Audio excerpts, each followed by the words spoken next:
You'd be drier in a swamp.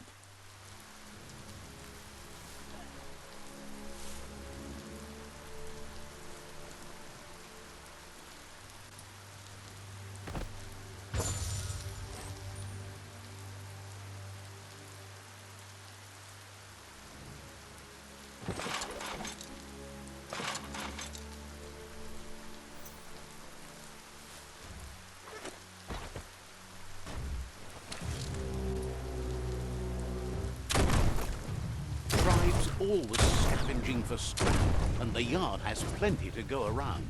But they should have stuck to looting instead of playing around with sprockets.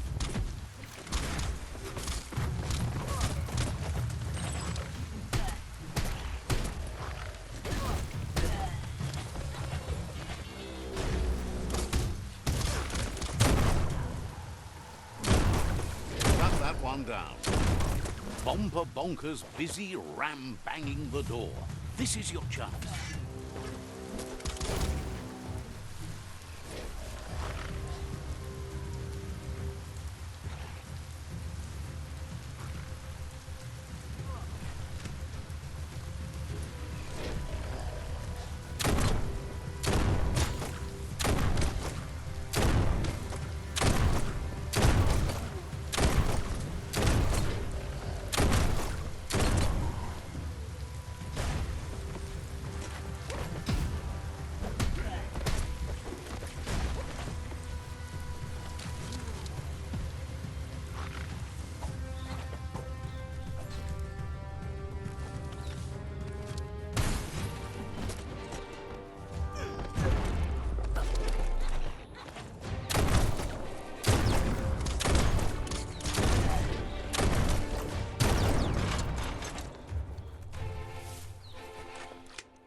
The day is getting on.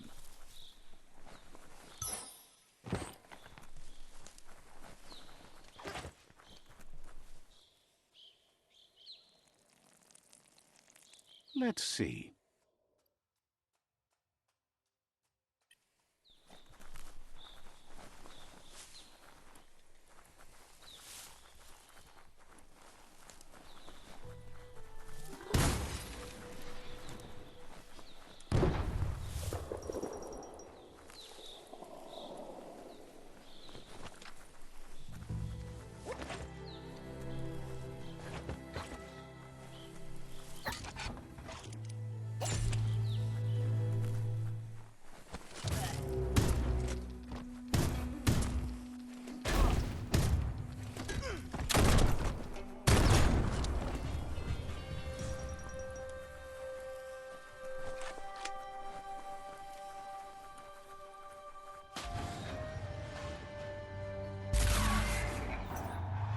Yes, you can do anything. The sky's the limit.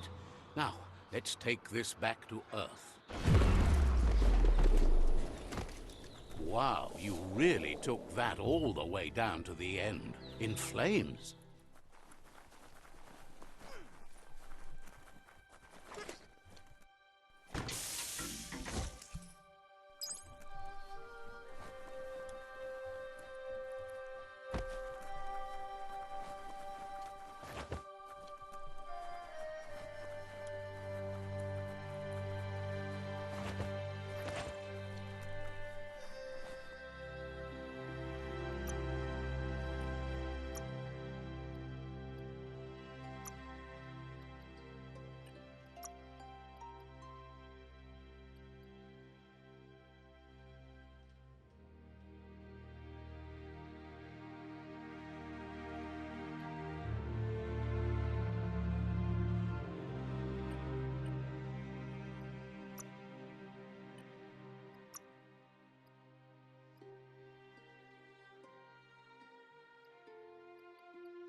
It's a wonder some of these up and downs still work.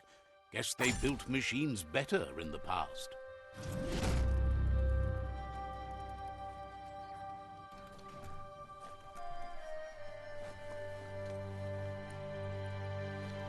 The spent nuclear fuel that Toxanol dumped in the surf had detrimental effects on the marine habitats, while the overflowing landfills contaminated the groundwater. Combined, this sent their world hurtling on an inevitable road to ruin.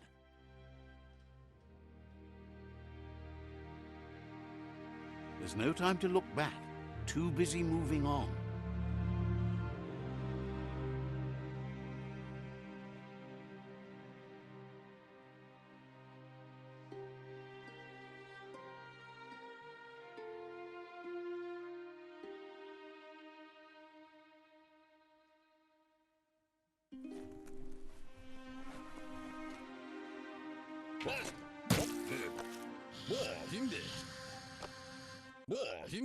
I need to brush up on my Wando, but I have a feeling he believes it was you that caused the bang at the yard. Oh, and he says he knows you. You used to call him Gizmo. He gave you the oil-greased hands when he taught you how to upcycle. Gizmo remembers you as a nice kidling, and he can still sense the warmth of your good heart. But Gizmo says how you experience a memory can be different. You know the story, but sometimes the truth it brings is personal.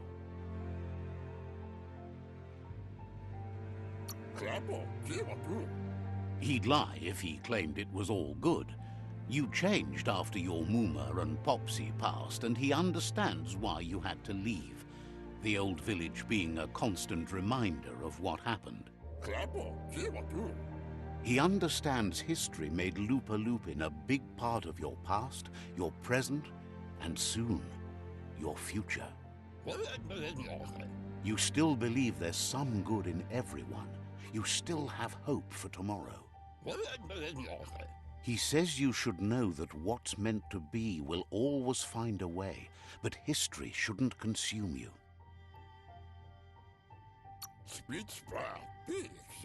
Gizmo encourages that. You should forgive, but never forget. It'll provide some comfort to your soul and keep the memory of lost loved ones in your heart. Light instantly banishes dark. How much light do you really need? All the light, all of it! I mean, you could leave a little space for the dark. All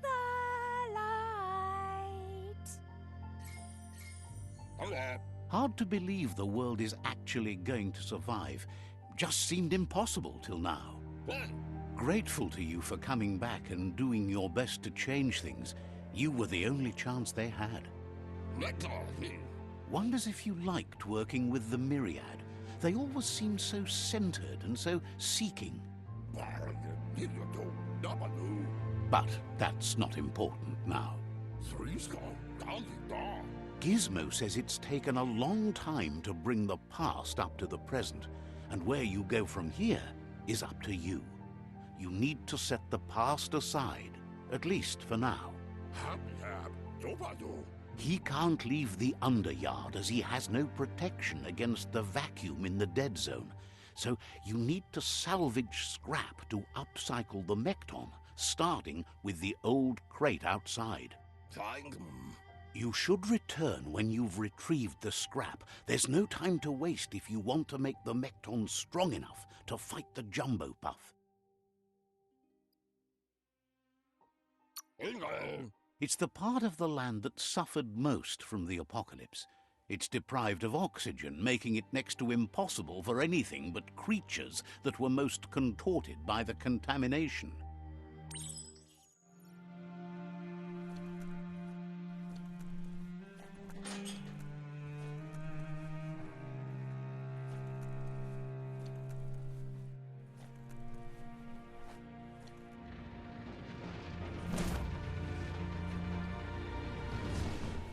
Days are scarce. Don't waste them. There's short of breath and death to this zone. Better take care. He who half...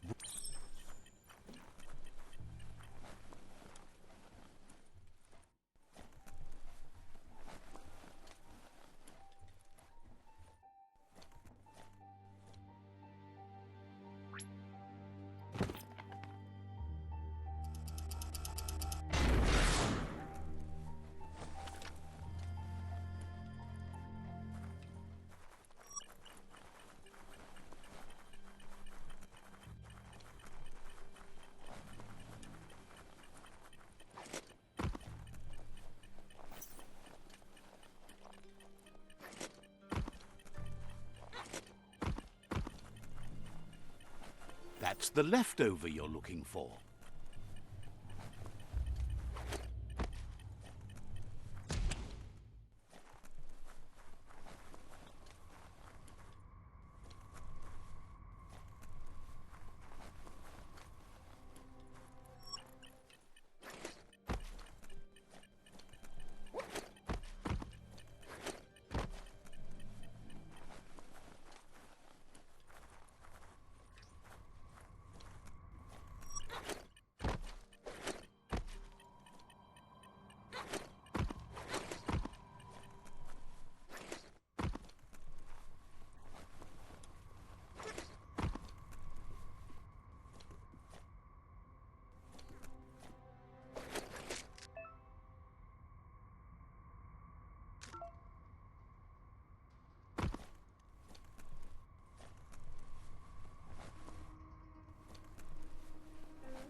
Easy does it. This is no way to live, but keep at it anyhow.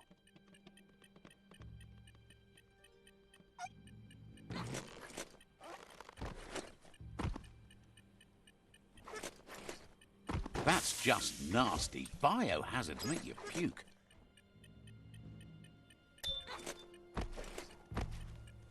Just stay on the rope.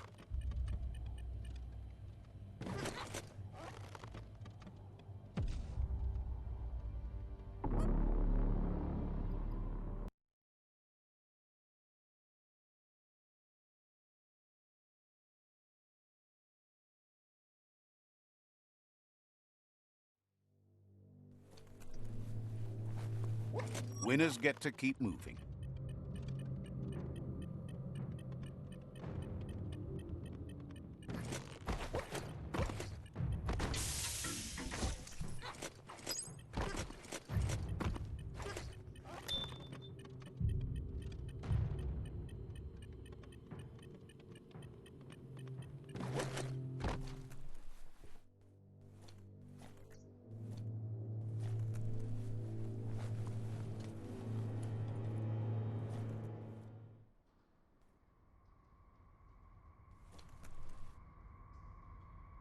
You make this look simple.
So little alive here.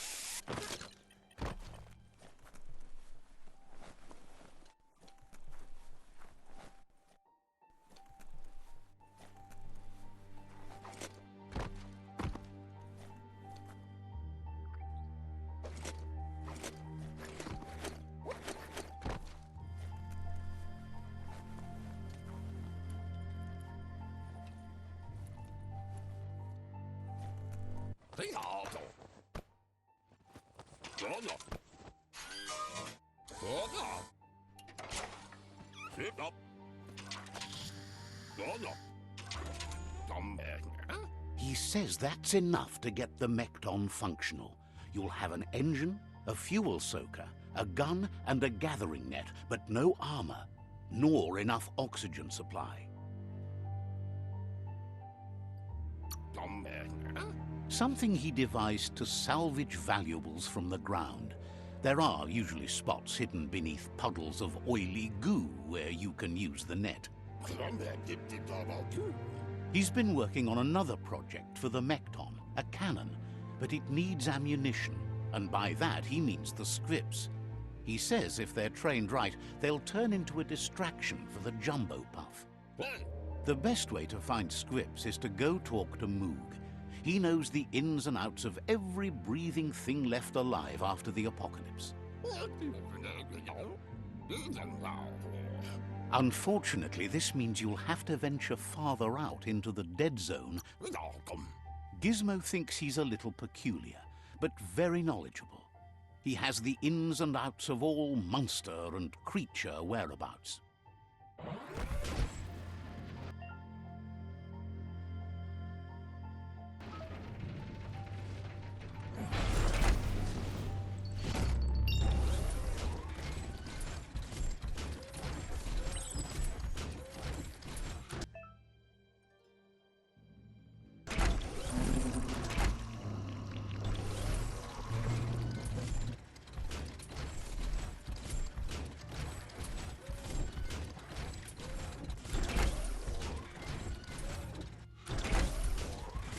The Grease Monkey's Mekton is built sturdy, just like himself.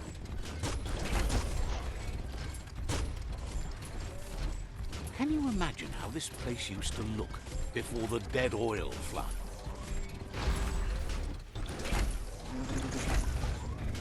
Night gives you relief from the day.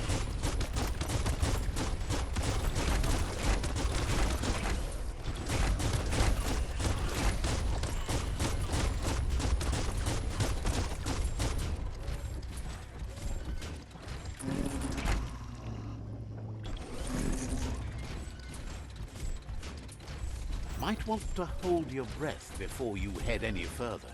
You're about to witness the breathtaking vistas of what's known as the Dead Zone.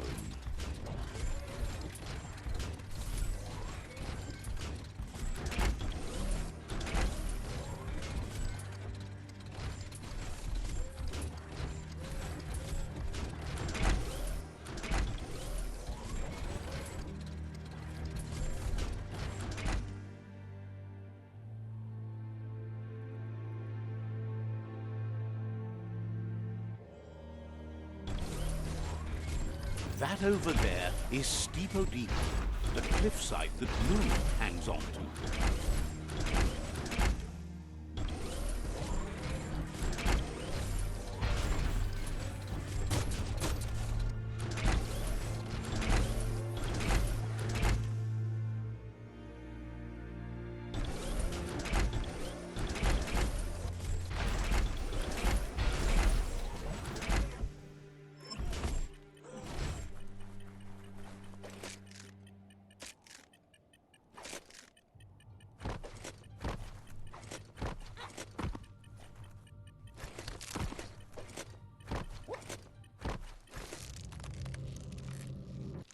Potser immo diava.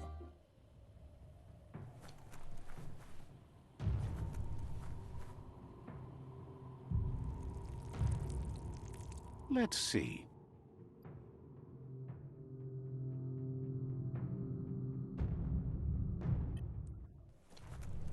Diava.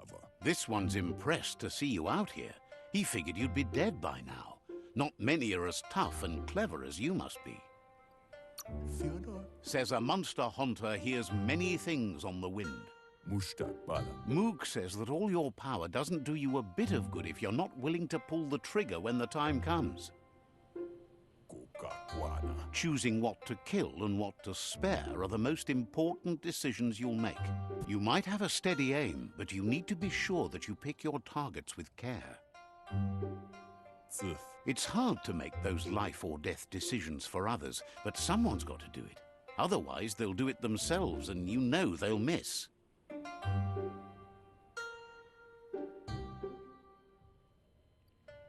Mishaku hare zavania. Claims he mostly kills whoever he doesn't like. Como judo vavazin. Says it's wild that the world seems to be coming back, but he supposes that means more monsters for him to shoot. Why ad foodly a higher? Wonders why you work so hard to keep things alive. Bullets help thin the herd instead. Immo. Says you should give up on working with the stubborn myriad. He keeps trying to put out their lights and they keep putting up new ones. Immo. Says they keep the monsters away. He needs them closer, not farther. Why ad foodly a higher? But enough of that, right? Mashaku hirsave. He says the wildlife, nature, has changed and turned against us. Instincts of survival took over when the world changed. Mashaku hirsave. He's not sure about their veggie diet anymore, and if it's changed, who knows what it's done with the chemical composition of their body output. Jira vabasco. Right now, though, he feels he's come to a point where he's got a pretty clear idea on the whereabouts of monsters, both tall and short. Echinie. Thinks that it all hangs on the tree of life.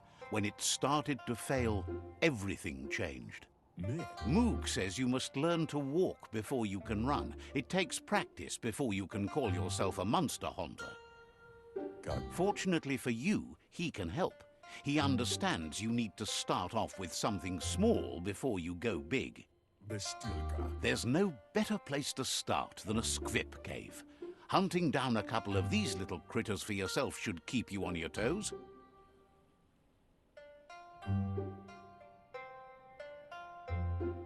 Dana. Na und dieser Fehler. Says you stick to the haunting and shots present themselves later.